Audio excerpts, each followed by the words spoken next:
Assalamu alaikum wa rahmatullahi wa barakatuh, hermanos y hermanas. Espero que estéis todos bien. Seguimos con esta sílsila, con esta serie en la que estamos hablando sobre el monoteísmo.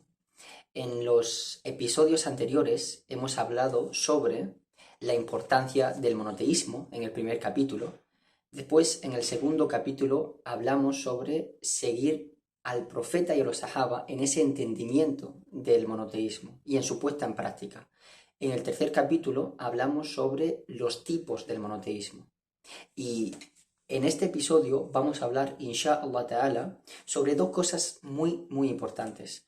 La primera, el hecho de saber que adorar a Dios es nuestro fin último, el fin último por el cual hemos sido creados. Y vamos a recordar cómo tanto el Corán como la Sunna del Profeta nos recuerdan este propósito que tenemos en la vida.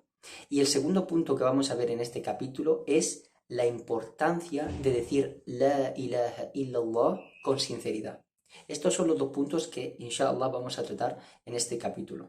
Pues bien, comenzando con el primer apartado, el hecho de saber que adorar a Dios es nuestro fin último en esta vida, Dios dice en el noble Corán: no he creado a los genios y a los hombres sino para que me adoren. El significado de este versículo es que tanto genios como hombres fueron creados con el propósito de adorar a Allah, siendo esta la causa, la razón y la sabiduría de su creación. Y como dijimos en capítulos anteriores, adorar a Dios quiere decir acercarse a todo lo que Él ama, acercarse a todo lo que le complace. ¿Y cómo hacer esto? Pues muy sencillo. Hacemos esto alejándonos de sus prohibiciones y acercándonos a sus obligaciones. Y ahora puede venir alguien y decir: ¿y cómo sé yo eso? Muy fácil. Para eso Allah ha hecho descender libros sagrados. Para eso Allah ha enviado mensajeros, para que nosotros sepamos adorarlo como es debido. Muchísimos versículos en el noble Corán nos hacen ver este último propósito que nosotros tenemos, el de adorar a Dios. Y nos hacen ver que tenemos que buscar el cumplimiento de las obligaciones y alejarnos de las prohibiciones. El noble Corán recuerda esto constantemente. Por ejemplo, en el noble Corán Allah dice: ¿acaso cree el hombre que se lo dejará actuar a su antojo sin que le sean puestos límites ni sea cuestionado por ello? Y por supuesto también el mensajero de Allah, Muhammad sallallahu alaihi wasallam, dejó claro en su sunna, en sus dichos, que nuestro propósito era adorar a Allah. También lo dejó claro, y no podría ser de otra manera, ya que siempre el Corán refuerza la sunna y viceversa. Entonces, vemos en un hadith del profeta, que la paz y bendiciones de Dios sean con él, registrado en Bukhari y Muslim, que se dice, relató Mu'adh ibn Jabal, que Dios esté complacido de él: me encontraba montado en un burro detrás del profeta, sallallahu alaihi wasallam, cuando me dijo: escucha, Mu'adh, ¿sabes cuál es el derecho que tiene Allah sobre sus siervos y cuál es el derecho que tienen los siervos sobre Allah? Yo contesté: Allah y su profeta saben mejor. Entonces él dijo: el derecho que tiene Allah sobre sus siervos es que éstos lo adoren y no le asocien nada. Y el derecho que tienen los siervos sobre Allah es que no sea castigado quien no le asocie nada. Perfecto, pues ya hemos dejado claro que tanto en el Corán como en la Sunna, como los Sahaba, como los sabios, nos han dejado claro que nuestro propósito es adorar a Allah. De acuerdo, pasemos al segundo punto que hemos dicho que vamos a comentar. El hecho de cuando nosotros ya sabemos que este es nuestro propósito, obviamente lo que hacemos es entrar al Islam, decir La ilaha illallah Muhammad Rasulullah y convertirnos en musulmanes. Pero el punto que quiero tocar en este vídeo es la importancia de decir La ilaha illallah con sinceridad, con convicción, con certeza. Cuando alguien pronuncia la shahada, el testimonio de fe, debe de hacerlo sabiendo cuáles son las implicancias que eso conlleva, ya que lamentablemente hay mucha gente musulmana que pronuncia la shahada, pero no es consciente de las implicancias que esto conlleva.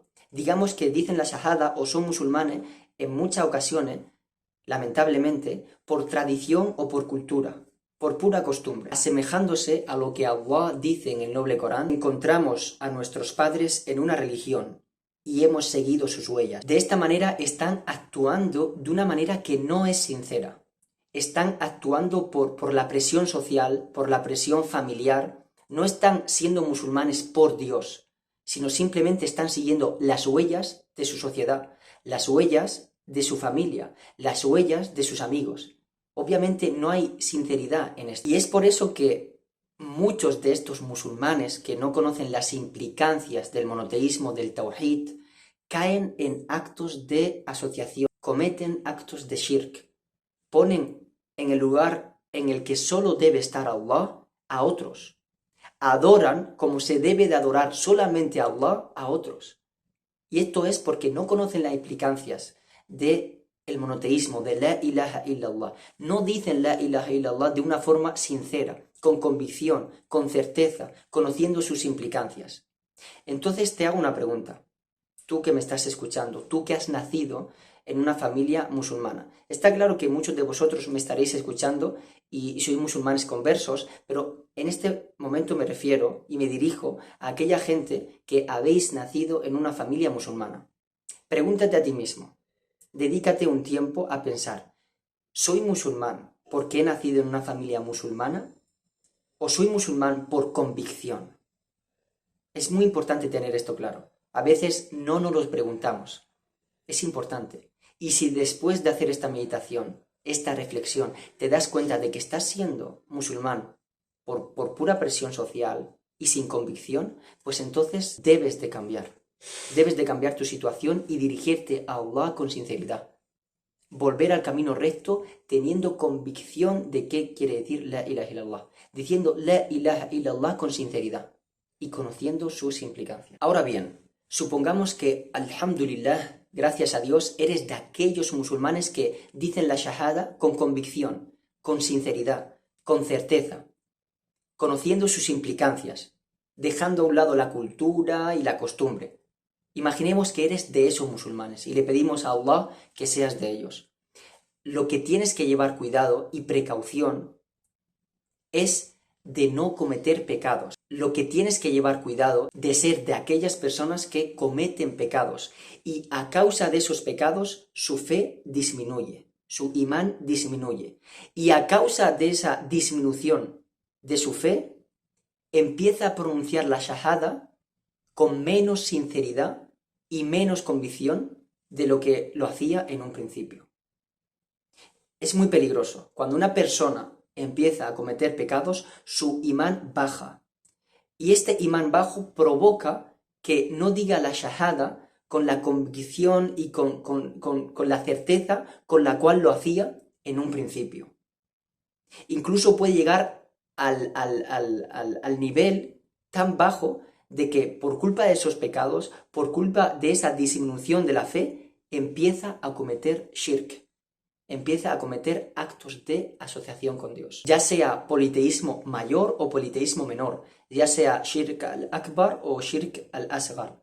Y ya estudiaremos y explicaré, inshallah, en el siguiente episodio, en el capítulo 5, bi'idhnillah, la diferencia entre shirk al-akbar o shirk al-asghar, el politeísmo mayor y el politeísmo menor. Pero centrándonos en lo que estábamos hablando, el hecho de cometer pecados te puede incluso llevar desde el monoteísmo hasta el shirk. Entonces, hay que llevar mucho cuidado, que no nos pase esto. Porque cuando una persona empieza a cometer pecados con constancia, lo que pasa es que su corazón se endurece. Lo que pasa es que ya no le complace tanto escuchar el Corán. Lo que pasa es que empieza a despreciar la buena compañía y empieza a amar la mala compañía. Y empieza a amar la música de manera que llega al punto, por culpa de esos pecados que está cometiendo, llega al punto de pronunciar la ilaha illallah con su boca, pero no lo siente con el corazón. Dice lo que no siente, por culpa de estos pecados. Hay que llevar mucho cuidado de no contarnos entre esas personas. De ahí la importancia de luchar en cuerpo y alma por cometer los menos pecados posible. Porque está claro que vamos a cometer pecado en el camino. Todos nosotros vamos a cometer pecado. Pero lo que tenemos que intentar es evitar esos pecados mayores. Esos pecados mayores que Dios nos advierte de ellos en el noble Corán. Está claro que se nos escaparán ciertas cosas, cometeremos errores, es inevitable. Somos personas, somos humanos, como se suele decir, ¿verdad? Pero hay que intentar evitar los pecados mayores, empezando obviamente por el shirk, evitar el shirk a toda costa, evitar hablar mal de de las personas a sus espaldas, evitar robar, evitar todo este tipo de cosas que son pecados grandes, porque de esta manera no estaremos, por así decirlo, dañándonos a nosotros mismos. Podemos decir, entonces, a modo resumen de este capítulo, el primer punto que hemos hablado es el hecho de saber que Allah en el noble Corán, en la Sunna, y también los Sahaba y los sabios, la gente de conocimiento, a través de todo esto tenemos claro que nuestro fin último, y esto alhamdulillah tranquiliza el corazón, saber cuál es tu fin último en esta vida, nuestro fin último es adorar a Allah. Y el segundo punto, hemos visto en este capítulo la importancia de decir la ilaha illallah con sinceridad, con convicción, conociendo la implicancia de este significado. Y la importancia de alejarnos de los pecados para no pasar del monoteísmo al shirk. Wa na'udhu billah. En el siguiente capítulo, inshallah, en el capítulo 5, vamos a estudiar en profundidad, con el permiso de Allah, el shirk, la asociación a Dios. Y vamos a estudiar sus dos tipos, el shirk al-akbar y el shirk al-asghar, el politeísmo mayor y el politeísmo menor. Todo con el permiso de Allah. Wassalamu alaikum wa rahmatullahi wa barakatuh.